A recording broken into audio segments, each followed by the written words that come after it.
राज्य आतंकवाद विरोध सेल के पथक ने आज अमरावती पहुंचकर ट्रांसपोर्ट नगर परिसर में छापामार कार्रवाई करते हुए 2 लोगों को खुले में गांजा बेचते हुए पकड़ा। साथ ही उनकी निशानदेही पर 53 किलो गांजे का स्टॉक भी बरामद किया गया। एटीएस द्वारा की गई इस कार्रवाई से शहर पुलिस आयुक्तालय में अच्छा खासा हड़कंप व्याप्त है।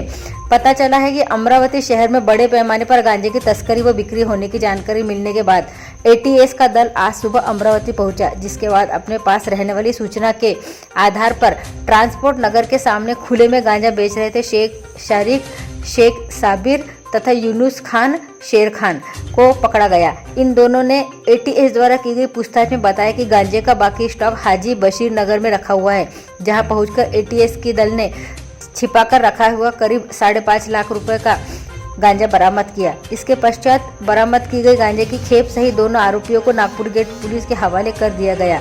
एटीएस द्वारा अमरावती पहुंचकर की गई इस कार्रवाई के चलते शहर पुलिस आयुक्तालय में अच्छा खासा हड़कंप देखा जा रहा है। नेना रोड होटल नीलम के पास हाल ही में बने रिम्स अस्पताल में एसआरपीएफ जवान की पत्नी की मौत होने से परिजनों ने जमकर हंगामा किया। समाचार लिखने तक हंगामा जारी था। मृतक का नाम प्रणीता तुषार गिरी है। बताया जाता है कि मुधोलकर पेट स्थित डेफोडिल अस्पताल में 12 दिसंबर को प्रसूति के लिए प्रणीता को भर्ती किया गया था। उसकी सामान्य प्रसूति हुई और उसने एक बेटी को जन्म दिया। प्रसूति के बाद भी उसका रक्तस्राव कम नहीं हो रहा था। परिजनों को डॉक्टर ने रिम्स में भर्ती कराने की सलाह दी। वहां डॉक्टरों ने टाके लगाए, फिर भी खून कम नहीं हो रहा था। परिजनों की सहमति से गर्भ पीयूषी निकाली गई, बावजूद इसके खून नहीं थम रहा था। अत्यधिक रक्तस्राव से उसकी मौत हो गई। परिजनों ने डॉक्टरों पर लापरवाही का आरोप लगाते हुए जमकर हंगामा किया। डॉक्टरों पर अपराध दर्ज होने तक शव को हाथ न लगाने की भूमिका ली। आहे की मोठ्या हॉस्पिटलमधूनच क्रिटिकल ऑक्सिजन आणलं असं म्हणतो आपण। म्हणजे बघा, कोणता पण पेशंट क्रिटिकल झाल्यानंतरच आम्ही रिम्स मध्ये नॉर्मल डिलिव्हरी तर मी पण माझं हॉस्पिटल आहे तिथे करतो। आम्ही सगळेच गायनेकोलॉजिस्ट करतो। आमचं हे युनिटच असं आहे की जेव्हा आम्ही इथे 12-15 कन्सल्टंट आहोत, आमची टीम आहे, आयसीयूचा सेटअप आहे। कोणता पण पेशंट आम्ही चांगला पेशंट इथे आणतच नाही किंवा आमचे काही व्हीआयपी पेशंट आहे, आम्हाला माहिती असतं की पुढे असं होणार आहे तेव्हा आम्ही आणतो। हे सेटअपच आमचं त्याच्यासाठी आहे। आमच्याकडे येणारा पेशंट हा क्रिटिकलच इथे येत असतो। समजलं? हॉस्पिटलची कन्सल्टंट पॅनलवर आहे। जेव्हा मला कॉल करण्यात आला तेव्हा मी जेव्हा बघितलं की पेशंटला भरपूर ब्लिडिंग होत आहे, आम्ही बघितलं की कुठून जात आहे, खालनं पण कुठे दिसायला हे नव्हतं। 1-2 जिथे सर्वायकल स्टिच घेतले, पण जेव्हा पेशंटचं बीपी फॉल व्हायला लागलं तेव्हा माझ्या लक्षात आलं की ही पेशंट इथे करण्याच्या आटोक्यात नाही आहे, हिला आयसीयूचा सेटअप लागणार आहे। तर आम्ही तसं रिलेटिव्हला सांगितलं की रक्तस्राव भरपूर जात आहे, तुम्हाला रक्ताची सोय करावी लागणार आहे। तर रिलेटिव्हनी ॲग्री केलं की आम्ही रक्ताची सोय करायला तयार आहे। नंतर आम्ही इथे आयसीयू मध्ये जेव्हा भरती केलं तेव्हा तिचं बीपी इंजेक्शन देऊनच नॉर ॲड्रेनालिनची ड्रीप देऊन थोडंफार आम्ही वर आणलं। त्याच्यानंतर परत बघितलं, आम्ही तिथे पॅकिंग करून आणलं होतं। रक्तस्राव होतच होता। रक्तस्राव नेमका कुठून होता हे ते जेव्हा म्हणजे क्लिअर कट दिसत नव्हतं, तेव्हा मग आम्ही रिलेटिव्हची संमती घेतली की गरज पडल्यास आईचा जीव वाचवण्यासाठी आम्हाला गर्भाशय पण काढण्याची गरज भासू शकते। तर रिलेटिव्ह अगदी तयार होते। त्यांनी हे सांगितलं की मॅडम, तुम्हा सगळ्या टीमला जे योग्य वाटतं ते तुम्ही करा। त्याच्यानंतर आम्ही रक्त देऊन आणि तिचं गर्भाशय जेव्हा काढलं तेव्हा आमच्या लक्षात आलं की खालून वरपर्यंत गर्भाशय त्या तिथे टिअर झालेलं होतं। म्हणजे ते गर्भाशय जे असतं सर्व्हिक्स पासून वरपर्यंत फाटलेलं होतं। त्यामुळे आमचा जो निर्णय होता ऑब्स्टॅटिक हिस्टेक्टॉमी करायचा, तो निर्णय बरोबर ठरला। पण त्याच्यानंतर काय झालं की जेव्हा पेशंटला भरपूर ब्लड दिले आणि ती पेशंट नंतरही स्टेबल होती, युरिन यायला लागलं, इथपर्यंतचं मी ह्या पिक्चरमध्ये होती। नंतर आमचं पुढचं जे आहे आमच्या आयसीयूचे डॉक्टर मॅनेज करत होते आणि आम्ही संपर्कात होतो। पेशंट कॉन्शियस आणि व्यवस्थित होती। ती रात्रीला पण बोलणं झालं, सकाळचं पण झालं। हे माझं ॲज अ गायनेकोलॉजिस्ट माझं ओपिनियन आहे। मोठी हॉस्पिटलमधून नॉर्मल परिस्थितीमध्ये ठिकाणी आल्या नॉर्मल असती तर आम्ही तिकडनं डॅफोडिल हॉस्पिटलमधनं इथे शिफ्ट केलंच नसतं। पेशंटला रक्तस्राव झाल्यामुळे कोणती पण नॉर्मल पेशंट आपण उल्लेख केला फुटलेली होती त्याच्यामुळे ते आम्हाला जे वाटलं तिथे आम्ही ऑलरेडी शिवायचा प्रयत्न केलेला होता। तरी देखील तिथून जेव्हा रक्तस्राव येतच होतं तर रक्त इतकं गेल्यानंतर आम्ही ते अशा साठी आम्हाला बॅकअप आयसीयूचा पाहिजे असतो, तर म्हणून आम्ही इथे शिफ्ट गर्भपिशवी फाटलेली नॉर्मल होती. पेशंट गर्भपिशवी फाटलेली ती हॉस्पिटलमधून त्याच परिस्थितीमध्ये आणलं. इथे गर्भपिशवी फाटलेली आहे, बरोबर. हे बघा, ते खाल्लं दिसत नव्हतं आणि जे काही दिसत होतं आम्ही तिथे टाके दिले, ते तरी पण टाके दिल्यानंतरही रक्त येत होतं. त्यामुळे आम्हाला क्वेश्चन रोक नहीं पा रहे, फिर वो क्या है फिर अब नहीं। आपको पता नहीं चल रहा कि ब्लड कहाँ से निकल रहा कहाँ से नहीं। ऐसा है। ये ऐसा कैसा हो रहा सर, वो लेडीज पूरी ब्लड से भर गई, आप ब्लड ही नहीं रोक पा रहे।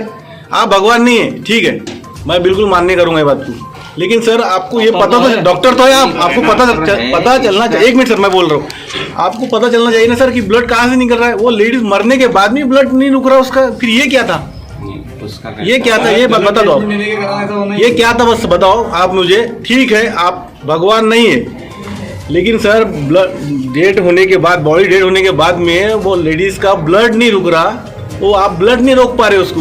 बैंडेज से मैं देख रहा हूँ, सांस रुक जाने के सांस रुकने के बाद फिर आप रुक जाने के बाद तो ब्लड रुकने को होना ना सर, फिर ब्लड क्यों नहीं रुक रहा, आप उसको रोक क्यों नहीं पा रहे थे, इसका रीजन बता दीजिए आप। यानी डिलीवरी के टाइम पे कुछ ना कुछ अंदर से आपसे होता गलती है। हो, आप ये नहीं मान्य करेंगे कि मेरे से गलती होगी करके। कोई इंसान ये मान्य करता नहीं कि मेरे से, ऐसे भी नहीं करता हो कि मेरे से गलती होगी करके। आप, आपकी बात को ही मैं दोहरा रहा हूँ, आपने बोला कि डॉक्टर भगवान नहीं रहता, लेकिन डॉक्टर तो है, लेकिन डॉक्टर तो है सर। आपको ये पता चलना चाहिए कि इसका ब्लड क्यों नहीं रुक रहा। लेडीज सर, आप सोचो, आप दूसरा प्रश्न मैं आपको ये करता कि कौन, बहुत से नॉर्मल डिलीवरी, चलो उनका सीजर होता तो बात अलग था सर, नॉर्मल डिलीवरी में औरत ने जान छोड़ दी, थोड़ा अलग लग रहा है, थोड़ा पहले भी नहीं, दूसरी आपको delivery समझाना नहीं आ रहा हमको, या हम समझ नहीं रहे।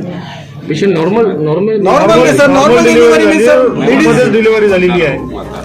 जब डिलीवरी हो जाती है बच्चे को जो जोर से बोलिए सर, थोड़ा मास्क नीचे कर लिए सर, कोई बड़ी बात नहीं, अपने ही लोग हैं सर। बच्चे को जो ब्लड मिलता है माँ से, जी। नाल के द्वारा ब्लड मिलता है, हाँ। पूरा जैसे वो नाल अलग हो गया वैसे वो गर्भपिशवी कड़क हो जाती है एकदम, यानी रक्त स्राव बंद करती है खुद ब खुद। ये नैसर्गिक प्रक्रिया है।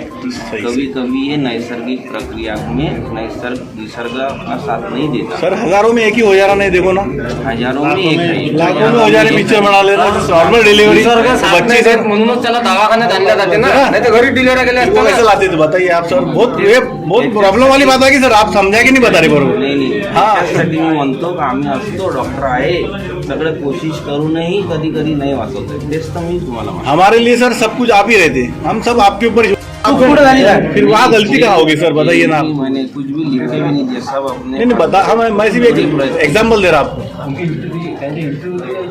ऐसा कुछ भी नहीं सर, अच्छी बिच्छी औरत थी ना, रेफर किया था, पहली डिलीवरी नहीं ये है, सोचो दूसरी डिलीवरी है। ठीक है। थोड़ा सा समझ में नहीं आ रहा सर, इसलिए हम रुके। ऐसा कुछ नहीं, ये प्रश्नों का उत्तर चाहिए था आपसे, और सर ऐसा कोई दबाव नहीं डाल रहे आप पे, हम सब कर्मचारी है, हम डिसिप्लिन वाले लोग हैं। मैंने सब उसका जो कंडीशन आप बोल रहे हैं ना, ब्लड रुक नहीं रहा, फिर उसको DIC बोलते हैं। बॉडी जी। का जब पूरा ब्लड निकल जाता, जी जी, जब ऊपर का अपन ब्लड देते, कभी कभी वो घट जो उसमें बंद करने की क्षमता रहती बॉडी का, जैसा अपन ब्लड निकल क्लॉट होता ना, तो कभी कभी नहीं। सर ये आपके नहीं रोकने के चक्कर में लेडीज चलेगी ना सर, ये तो मान्य करो सर आप। मुरके साहेब, माझा असा आरोप आहे सरळ की तुम्ही काल ज्यावेळेस डिलिव्हरी झाली त्यावेळेस तुम्ही हजर नव्हते।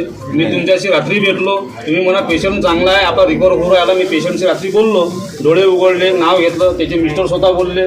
त्याच्यानंतर मी पुन्हा तुमच्याशी फोनवर बोलणं गेलो, तुम्ही बोललो की बा ठीक आहे, आपण असे ब्लडच्या वेळेस आम्ही 5 बॉटल प्लाझ्मा दिला, 10 बॉटल ब्लड चालवलं, रात्री तुम्ही पुन्हा 7 बॉटल आणल्या, 17 5 22 बॉटल आपण ब्लड दिलाय। तेच मी म्हणत आहे. बरोबर आहे, एवढं असताना सुद्धा आपण पेशंटला कव्हर करू शकलो नाही। तुम्ही काय बोलले रात्री, पहिले बाबा सिजर करा, मग गर्भपिशवी काढाल, तर आम्ही तयार झालो, ठीक आहे गर्भपिशवी काढली, गर्भपिशवी काढा, तुम्ही काय 100% आपला पेशंट आता कव्हर होईल, आपला 24 तास वाट पाहावं लागेल। एवढं केल्याच्या नंतरही तुम्ही स्वतः तुमची चूक मान्य करायला तयारच नाही आहे। कारण की तुमच्या मुरके साहेब, तुमच्याकडे चूक झाली, तुमच्या अंगलट येऊनही तुम्ही, कारण तुमच्याकडे सुविधा नाही आहे, त्या तुम्हाला माहित पाहिजे, आपण हॉस्पिटल चालवतो, आपल्याकडे सुविधा असणं गरजेचं आहे। तुम्ही त्या सगळ्या सुविधा सोडून इथं आम्हाला रेफर केलं रिम्समध्ये। त्यावेळेस आम्ही या ठिकाणी घेऊन आलो, तुमच्याशी पुन्हा मी दुपारी बोललो 5:30 वाजता काल संध्याकाळी, की काय परिस्थिती आहे काय नाही। तुम्ही सांगलं बा पैशाची व्यवस्था करा, काउंटरवर 50,000 रुपये जमा करा, आम्ही ते व्यवस्था केली, मेडिकल केलं। आज आम्ही तुम्ही 90,000 रुपये एका दिवसाचे बिल रिम्सवाल्याने दिलं, 90,000 रुपये देऊन आम्ही 45,000 रुपये तुम्हाला दिले पण आहे रात्रीतून। 45 तुम्ही जोपर्यंत पैसे देत नाही तोपर्यंत कुठलेही तुम्ही माझ्याशी बोलले ना तुम्हाला पैसे पे करावं लागेल म्हणे, त्याशिवाय त्या दवाखान्यामध्ये कुठली कारवाई होत नाही. तेव्हाच आम्ही त्या ठिकाणी पैसे जमा केले रात्री. पण एवढं असताना तुम्ही तुमची चूक मान्य करायला तयार नाही आहे. हे 100% तुमच्या काहीतरी हलगर्जीपणामुळे म्हणा किंवा तुमच्या नजर चुकीनं म्हणा, कुठं जरी तुमची चूक झाल्यामुळं आमच्या काहीचा जीव गेला, हे 100% त्याला कारणीभूत आहे. सर, आप मान्य करा किंवा नाही करा सर, आप ये एवढं निश्चित आहे. सर ये देखो सर, गलती अगर मानने के लिए हम आपको कुछ बोलने वाले नहीं है, ना कुछ करने वाले, सिर्फ आप बोल दीजिए सिर्फ इतना कि हाँ ठीक है मुझसे गलती हो गई. पैसे दिल्याशिवाय रुग्णाला हात लावणार नाही असं यांनी म्हटलं होतं. काय म्हणाला? फोन आला यांचा, तुमचं आउटस्टँडिंग काल म्हणजे आम्ही 11 वाजता 2 वाजतापासून संध्याकाळी 6 वाजेपर्यंत 46,500 रुपये झालं म्हणे इतक्या तासाचं. तर तुम्ही पहिले पैसे जमा करा म्हणे. मी पहिले 15,000 रुपये काउंटरवर जमा केले, 5,000 मेडिकलला दिले. रात्री 2 वाजता 12:30 वाजता माझ्या भावाने तुषारपुरींनी पुन्हा रात्री 22,000 रुपये काउंटरला जमा केले, 20,000 मेडिकलला दिले. तोपर्यंत म्हणे हे की आम्ही पहिले पैसे जमा करा, समोरची कारवाई ते होईल. ते मुरकी साहेब स्वतः माझ्याशी बोलले, यांच्या म्हणण्यानुसार मी पैसे जमा केले काउंटरवर. पण एवढं तुम्ही रात्री जे सांगितलं बा पेशंट, त्या मॅडमशी बोललो मी आतमध्ये, बा पेशंट रिस्पॉन्सिबल आहे. रात्री पेशंट आमच्याशी बोललाच होता, डोळे उघडले बोलला, त्याच्या मिस्टरशी बोलला की बा मुलीला पाहिले जा, तिची काळजी घ्या. मी स्वतः हजर होतो त्यावेळेस. एवढं असताना जर रात्री हे गोष्ट 10-10:15 दरम्यान, त्याच्यानंतर हा समोरचा प्रोग्राम सुरू झाला, त्यावेळेस ब्लड चाललं नव्हतं. ज्यावेळेस आपण गर्भपिशवी काढली की तुम्ही स्वतः सांगितलं की आता आपलं ब्लडिंग बंद आहे. ज्यावेळेस मी तुम्हाला तुमच्या दवाखान्यामध्ये भेटायला आलो किंवा आम्ही तुमच्या संपर्कात आहोत रिंगसोल्यासोबत, त्यावेळेस ब्लड चाललं नव्हतं. तुम्ही माझ्याशी हेच बोलले, बरोबर आहे. मग त्याच्यापासून जो हा 8-10 तासाचा कालावधी झाला, एवढ्या मोठ्या तुम्ही पेशंट गेला. त्याच्यानंतर आपण प्लाझ्मा लावला की ठीक आहे तुम्ही प्लाझ्मा लवकर कवर होते, प्लाझ्मा आणा. मग पुन्हा 10 बॉटल बोलावल्या, तरी तुम्ही ते चुकी करायला मान्य करायला तयारच नाही. एक मिनट मैं उनकी बात क्लियर कर देता हूँ. काल संध्याकाळी आम्ही मुलीला पाहायला गेलो होतो, तेव्हा सरांना बोलणं झालं, सांगितलं की सर काय प्रॉब्लेम झाला काही नाही. तुम्ही हे समजून घ्यायला तयार नाही आहे ना. तुम्ही चूक मान्यच नाही. अच्छा सर, आपने कसं आहे सर, एवढं आपण ब्लड देणार. तुम्ही रात्री मी पेशंटशी बोललो, पेशंट चांगला होता, बोलणं चांगलं होतं. मॅडमने सांगितलं की बाबा थोडेसे तास भारी आहे म्हणे, पेशंट रिकवर होऊ राहिला. एवढं असताना 6:30 वाजता फोन आला किंवा त्याचं हार्ट ब्लॉक झालं म्हणून. 6:10 मला कॉल आला की पेशंटचा हार्ट ब्लॉक झालं. मग असं का ह्याच्याकडे लक्ष देईल कोण? उमेश मुरके साहेब, तुम्हाला मी अजूनही सांगतो, तुमची चुकी 100% आहे. मी कालपासून तुमच्या संपर्कात पेशंट मी ऍडमिट केलाय. माझा भाऊ गडचिरोली नक्षल ड्युटीला होता, तो रजेवर यायचा बाकी होता, तुमच्याशी संबंधित चालू होतं. माझा भाऊ असल्या कारणानं मी पेशंट ऍडमिट केला. तुमच्याशी मी लाईव्ह होतो 2 दिवसापासून. तुम्ही काय करून तुम्ही आठवून घ्या, ज्या दिवशी पेशंट भरती केला मी रात्री 10 वाजता बोललो, साहेब क्रिटिकल असेल तर आपण सिजर करू, नॉर्मलची वाट पाहू नये, नॉर्मल आपल्याला करणं नाही आहे. जर पेशंट चांगला राहत असेल, तुम्ही काय बोलले माझ्याशी की आपण 10-12 तास वाट पाहू म्हणे, सकाळपर्यंत जर नाही झालं म्हणे, समजा ब्लडिंगवर काही असलं तर तरी तुम्हाला त्या राणीनं सांगितलं होतं की साहेब म्हणे माझ्या अंगावर येऊ राहिलं. बरोबर आहे, मी तुमच्या बाजूने उभं होतो. बोलले का नाही बोलले रूममध्ये की माझ्या अंगावर तुम्ही असं पोटाला हातावर लावलं म्हणे, बाळ फिरू राहिलं, हे तुम्ही बोलले. मला सगळं माहिती आहे. पण मला हे माहिती आहे मुरके साहेब, कुठं तरी तुम्ही हलगर्जीपणा केला त्या गोष्टीत. काही तर तुमच्याकडे चूक झाली, ते चूक तुम्ही मान्य करायला तयार नाही. शेवटी आमचा जीव गेलाय, हे तुमच्या चुकीमुळे गेला, हे 100%. कारण की जो डिलिव्हरी झाल्यानंतर 20 मिनिटानंतर हे सुरू झालं, बरोबर. रूममध्ये डिलिव्हरी झाली, ज्या बेडवर भरती केलं त्याच बेडवर डिलिव्हरी झाली. 20 मिनिटानंतर ब्लडिंग सुरू झालं. 20 मिनिटानंतर ज्या वेळेस सांगतो, आज तुम्हाला असं वाटणं साहजिक आहे. जी क्षती झाली आहे त्याची पूर्ती नाही होऊ शकत. आम्ही आमचे पूर्ण प्रयत्न केले, तेच मी तुम्हाला तेव्हापासून सांगत आहे. तेच मी तुम्हाला साहेब 100% आहे ना, गलती यांचीच आहे. तुमच्या हलगर्जीपणामुळे जीव गेलाय, हे 100% राईट आहे. मी जर 10:30 वाजता तिच्याशी बोललो, तिचा मिस्टर स्वतः बोलला की मला बरं वाटते, तुम्ही मुलीला पाहिले जा, तिची काळजी घ्या. त्याच्यावर समजा मग 70% पेशंट कव्हर होणार. ते मॅडम पण सांगा आयुष्याच्या मला की बा ठीक आहे म्हणे, पेशंटला आपण ब्लडिंग बंद झालं, आपण गर्भपिशवी काढलेली आहे, सध्या पेशंट चांगला आहे. हे मॅडम माझ्याशी बोलला. त्यावेळेस मी 10:30 तुमच्याकडनं गेलो. 12:30 वाजता डबल फोन आले, काउंटर पहिले 20,000 रुपये जमा करा. पेशंट आम्ही सोडून चाललो होतो, दिले नसते तुमचे पैसे. हो, हे कुठली कंडिशन आहे? साहजिक आहे ना. म्हटलं असतं पण तुमच्यासमोर बोललो मी 15,000 जमा केलाय, मेडिकलला दिलं, म्हटलं सकाळी मी करून टाकतो. काय आहे डिलिव्हरी लेबर रूम मध्ये का नाही झालं सर डिलिव्हरी? नाही ते सेकंड टाइम मध्ये कधी कधी फास्ट होतं ना डिलिव्हरी. नाही, त्या पेशंटकडे लक्ष नसलं म्हणजे तेव्हाच ते बेडवर करायला. नाही बरोबर आहे. जेव्हा लक्ष राहत नाही ना पेशंटकडे, तेव्हाच ते जागेवर करावं. एवढं तरी समजतं नाही आम्हाला. अच्छा सर, आपने क्या बोले थे कि कुछ हो जाता, उसकी वजह से ब्लड चालू हो जाता, ठीक है, लेकिन वो लेडीज तो अच्छी हो गई थी ना, 20-25 मिनट ब्लड बंद भी हो गया था, फिर दोबारा कैसे चालू किया सर? फिर आपका ध्यान कहाँ है फिर? वो पैसा है और अभी तक बंद नहीं हुआ सर, वो डेड होगी, लेडीज डेड होगी, फिर भी ब्लड नहीं बंद कर रहे आप. बंद हो नहीं पा रहा. सोबत हे जर होऊ शकतं, समझ नहीं दिमाग काय. हम तो डॉक्टर फील्ड के नहीं है, पुलिस फील्ड डॉक्टर के. फील्डचे वर्ड वापरून ते कारण सांगून आम्हाला कन्फ्युज, आम्हाला म्हणजे सर आम्हाला काही समजणार नाहीये. काही कारण दिलं तर यांना काही समजणार नाहीये.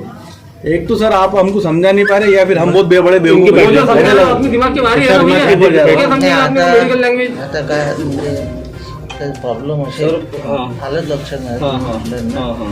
तर आपल्याला समजून जर काही कोणाची हलगर्जीपणा दिसून येत असेल काही असेल तर आपण त्यांचं पीएम करू पोस्टमॉर्टम सर कंडिशन अशी आहे सर, हा पेशंट इथून फाटला तुम्ही जाऊन पहा एवढा रक्तानं भरला आहे ते म्हणजे पीएम करायची इच्छा नाही. फक्त मला हे मान्य आहे की यांनी मान्य करायला पाहिजे ठीक आहे माझी चुकी झाली आणि माझ्या चुकीच्यामुळे हे पेशंट असा दगावला. कुछ भी नहीं बोल रहे सर, हम दूसरा कुछ भी नहीं बरोबर आहे. आता मला सांगा सर, नाही राहणार दुनियात नाही राहिली आहे. काय करणार दूसरा कुछ भी नहीं बोल रहे, बोल दो, ये गलती होगी करके छोड़ दे. यांचं आपल्याला समजून आपण त्याच्यात सुप्रीम कोर्ट विभाग द्वारा एन समय पर परीक्षा रद्द करने और पेपर लीक होने के घोटाले से महाविकास आघाड़ी सरकार की पहले से ही किरकिरी हो चुकी है.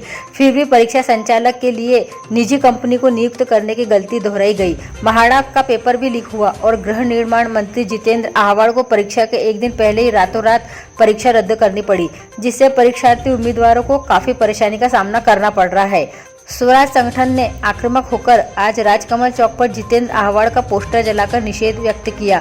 आंदोलनकारियों ने जितेंद्र आहवाड़ को तत्काल इस्तीफा देने की मांग की. अमरावती महानगर से सटे जंगलों से वन्य जीव नागरिक बस्तियों की ओर हमेशा आकर्षित होते हैं. आमतौर पर तेंदुआ वडाली एसआरपीएफ क्वार्टर विद्यापीठ परिसर में नजर आया था. कभी कभार एमआईडीसी और अकोली के आसपास भी देखा गया. आज तक तेंदुए ने कभी भी किसी व्यक्ति पर हमला नहीं किया था. पहली बार तेंदुए ने वन कर्मचारी सहित 4 लोगों पर हमला कर घायल कर दिया. वन विभाग द्वारा तत्परता के साथ तेंदुओं को पिंजरे में कैद करने से अनहोनी टली.